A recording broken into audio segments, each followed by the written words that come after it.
My sister lied about Dad's last words to keep the estate. I stood there watching my sister Marla read that letter, and something in my gut twisted. The funeral home smelled like lilies and old wood. About 50 people sat in folding chairs, all eyes on her. She held a single piece of paper, her hands shaking just enough to look genuine. Her voice cracked when she said, "Dad wanted me to have the house. I'm the one who stayed close to him." I felt my breath catch. People turned to look at me. Some faces showed pity. Others looked uncomfortable. Then Marla read the next part, and I knew something was wrong. Evelyn's a good woman, but she's fragile. The house would be too much for her. My fingers gripped the funeral program so hard it crumpled. Dad never called me fragile. Not once in 68 years. I stared at that letter from across the room. Even from where I sat, something looked off about it. The handwriting seemed different, too neat, too careful. If you're watching this video, please like and subscribe to the channel, and tell me in the comments section where you're listening to my revenge story from. I want to know how far it has reached. After the service ended, everyone crowded around Marla. They hugged her and told her how strong she was. Her husband Dean stood behind her with his hand on her back, that smug look on his face. I sat alone at the punch table in the corner of the reception hall. The humiliation burned in my chest like hot coals. I kept replaying what just happened. My own father's funeral, and I'd been dismissed like an afterthought. Marla walked over to me, her heels clicking on the floor. She wore black Prada shoes I knew cost more than my monthly rent. "Don't make this harder than it is, Eve," she said quietly. "Dad wanted peace." I forced myself to smile, but my jaw was so tight it hurt. "Of course," I whispered. Inside, something old woke up. The part of me that used to stand up to bullies in school. The part I'd buried under years of being the quiet, agreeable sister. 2 days later, I sat in Mr. Danner's office. He'd been Dad's lawyer for 20 years. The office smelled like leather and coffee. Mr. Danner adjusted his glasses and looked at the letter again. "It arrived by courier," he said slowly. "The day after your father passed. It's signed, but there are no witnesses." He frowned at the paper. "I have to say, Mrs. Harper, this is unusual. Your father always came in person for important documents. Always." My heart pounded. "So you think something's wrong with it?" Mr. Danner chose his words carefully. "I think it's worth examining. But legally, without evidence to the contrary, we have to accept it." When I left his office, I saw Dean's black Mercedes parked across the street. He sat in the driver's seat, watching the building. Our eyes met for just a second before he drove away. Marla said I had 2 weeks to collect any personal items from Dad's house before she took possession. I drove there on a gray Thursday morning. The key still worked in the lock. Inside, everything looked exactly the same. Dust floated in the sunlight coming through the windows. I could smell Dad's pipe tobacco, even though he'd quit smoking 5 years ago. The smell just lived in the walls now. I walked through the quiet rooms, remembering.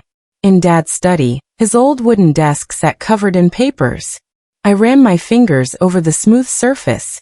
That's when I saw it. His cassette recorder. The same one he'd used for years to record his thoughts and reminders. My hand shook as I picked it up. There was a tape inside. I pressed play. Static filled the room. Then his voice. "Tomorrow I'll call Danner. The girls deserve equal shares." My breath stopped. The tape cut to silence. I sat frozen at Dad's desk, staring at the recorder. My hands trembled as I rewound it and played it again. His voice was clear, strong, exactly how I remembered.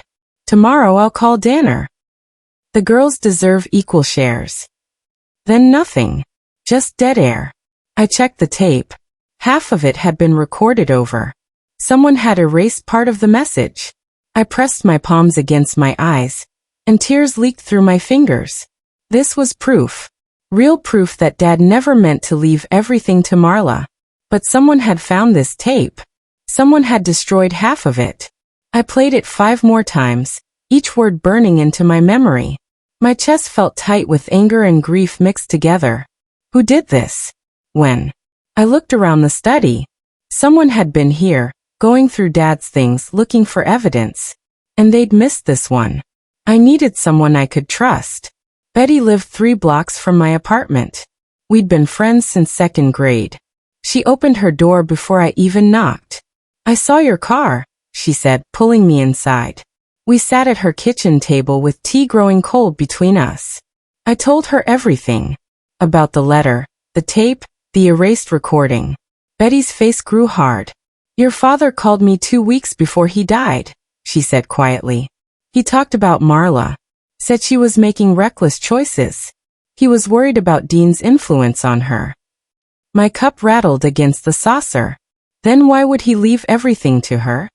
Betty leaned forward and grabbed my hand. "He wouldn't, Evelyn. Your father loved you both equally. I knew him for 40 years. He would never cut you out." The certainty in her voice gave me strength. I wasn't imagining things. Something was very wrong here. Mrs. Leary had worked for Dad for 15 years. She lived in a small house on the east side of town. When I called, she agreed to see me right away. She was 72, with white hair and kind eyes. We sat in her living room surrounded by pictures of her grandchildren. "I need to ask you about Dad's last week," I said. Mrs. Leary nodded slowly. "I wondered if you'd come." She poured more tea. "Dean was at the house the night before your father's heart attack." I was cleaning the kitchen. I heard them arguing in the study. My pulse quickened. About what? Documents. Dean had papers he wanted your father to sign. I couldn't hear everything, but your father's voice was loud. He said no several times. When Dean left, your father looked very upset, pale. He asked me for his heart medication. I felt sick. "Did you tell anyone?" Mrs. Leary looked down. "Dean asked me not to mention his visit. Said it would upset Marla." The following week, Marla called. "Let's have dinner," she said sweetly. "Just us. We need to move forward as sisters." I agreed, though every instinct told me not to. The restaurant was expensive, the kind with cloth napkins and wine lists. Marla wore a silk dress. Dean sat beside her in a tailored suit. They ordered expensive wine. Made small talk about the weather. Then Dean started his game. "Some people never learn to handle money properly," he said, cutting his steak. "It's a skill really. Managing an estate. Making smart decisions." His eyes flicked to me. "Not everyone has that ability." Marla touched his arm. "Dean, please." But she was smiling. I smiled back, keeping my face pleasant. Under the napkin on my lap, my phone was recording every word. I learned that trick from a TV show. Sometimes the best weapon is patience. Dad's accountant was named Harold Finch. He was a careful man who wore the same brown suit every time I saw him. I met him at his office on a rainy Tuesday. Harold spread papers across his desk, frowning. "There's something odd here," he said, tapping one document. "A withdrawal from the estate fund. $15,000. It happened 3 days before the will was read." He pushed the paper toward me. "Dean's signature is on the authorization slip." I stared at the signature. Can he do that? Not legally. Not without executor permission, which he didn't have yet. Harold's face was troubled. "This looks like someone who needed quick cash for something." I photographed the document with my phone. Another puzzle piece falling into place. The picture was getting clearer, and it was ugly. I went back to Dad's house one last time before Marla changed the locks. The study felt different now. Someone had been through the drawers. Papers were rearranged. Dad's leather-bound ledger was missing. But I knew this room. I'd played here as a child while Dad worked.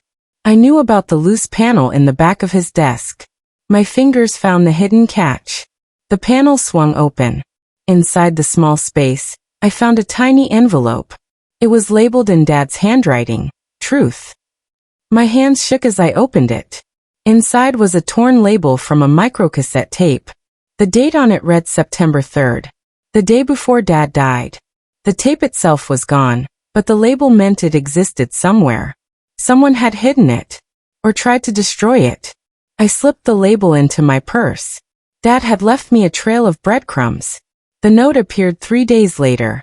I found it slipped under my apartment door when I came home from grocery shopping. Plain white paper, printed in block letters. Stop digging.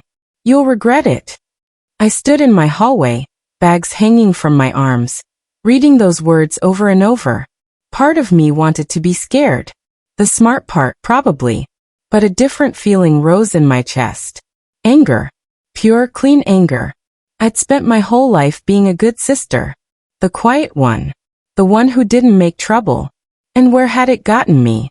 I folded the note carefully and placed it inside my Bible, between the pages of Psalms. Evidence. Everything was evidence now.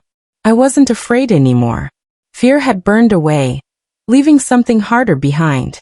I was furious. And fury, I was learning, was much more useful than fear. Marla announced an estate auction. For tax purposes, she explained in the email. The sale would include furniture, art and Dad's collections. I showed up on a cold Saturday morning. The house was full of strangers picking through my childhood. Marla stood by the door in a black coat, playing the grieving daughter. I walked through quietly, looking at price tags on memories. Then I saw it. Dad's antique clock. The one from his study. It sat on a table marked sold as is. The starting bid was $50. I bid. Someone else bid. Back and forth until I hit 200. The auctioneer's gavel came down. Sold to number 43.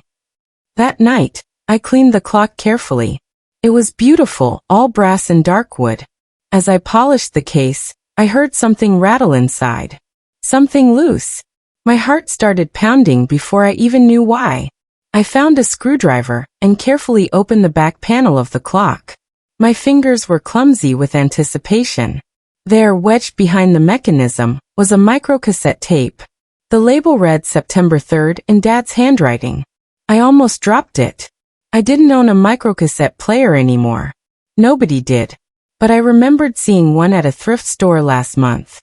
I drove there the next morning, bought it for $5 and rushed home. My hands shook so badly I could barely load the tape. I pressed play. Dad's voice filled my apartment. Dean, you can't forge my name. I won't allow it. Dean's voice responded, nervous laughter. It's too late, old man. She needs this house. We need this house. More arguing. Then silence. I sat on my couch and cried. Not sad tears.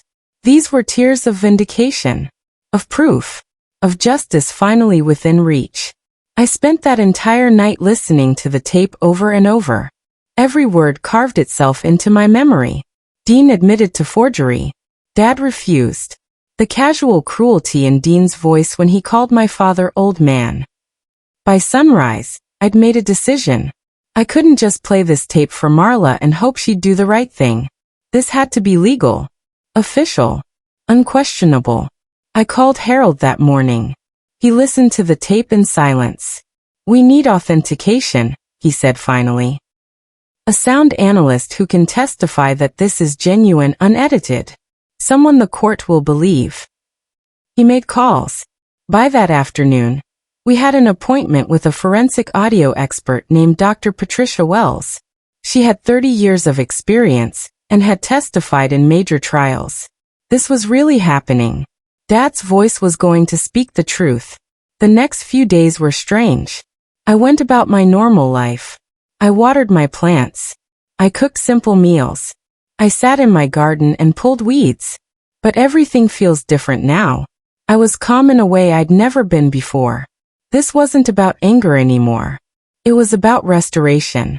About making things right. I wrote in my journal every night. Dad.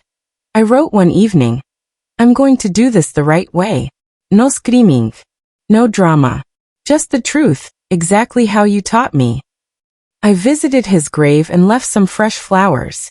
I stood there in the quiet cemetery and talked to him. Told him my plan.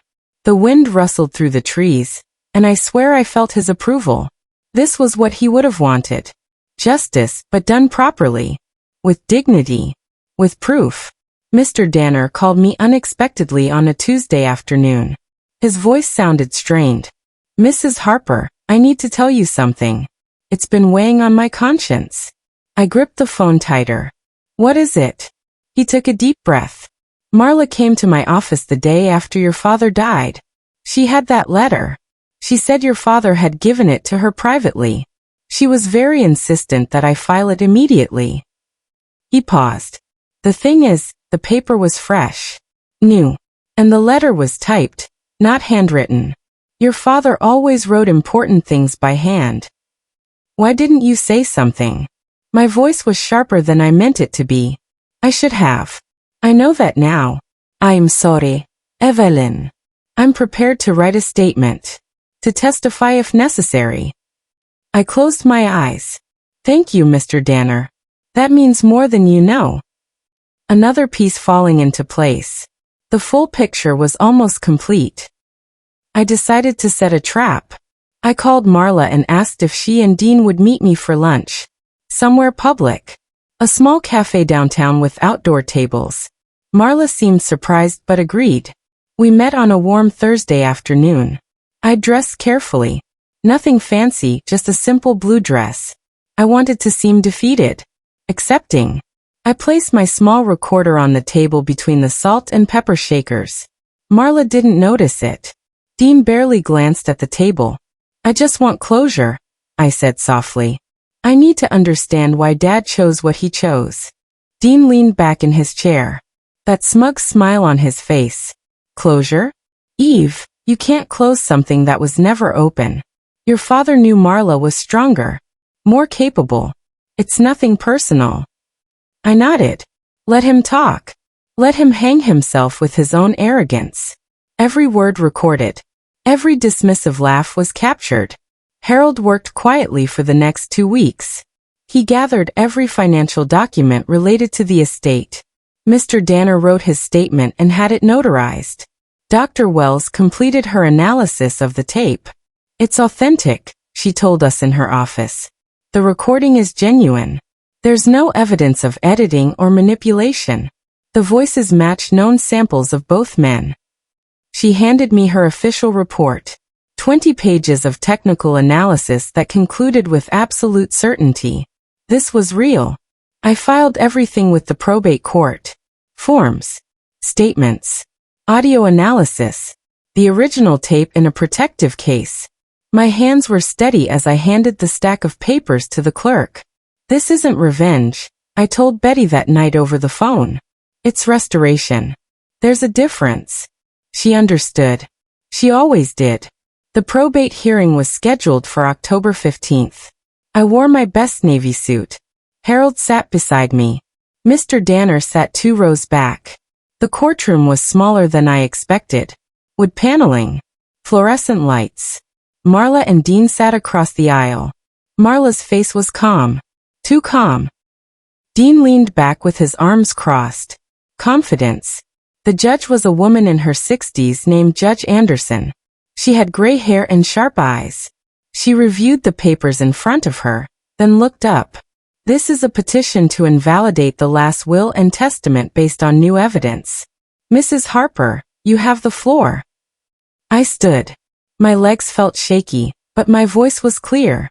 Your Honor, I have evidence that the letter my sister presented was forged. I have a recording of my father's actual wishes. I held up the small tape player. May I play it? Judge Anderson nodded. The courtroom went completely silent. I pressed play. Dad's voice filled the room. Clear. Strong. Unmistakable. Dean, you can't forge my name.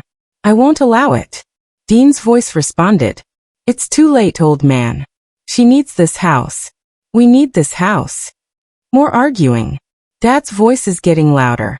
This is fraud, Dean. I'm calling my lawyer tomorrow. Both girls get equal shares. That's final. The tape ended. Nobody moved. I heard someone gasp. Marla made a small sound, like a wounded animal. Dean's face had gone completely gray. Judge Anderson stared at the recorder. Is there authentication for this recording? Harold stood. Yes, Your Honor. Dr. Patricia Wells conducted a full forensic analysis. I have her report here. He handed papers to the bailiff. The judge read in silence. When she looked up, her expression was hard. "Mr. Dean Patterson, do you have anything to say?" Dean stood slowly.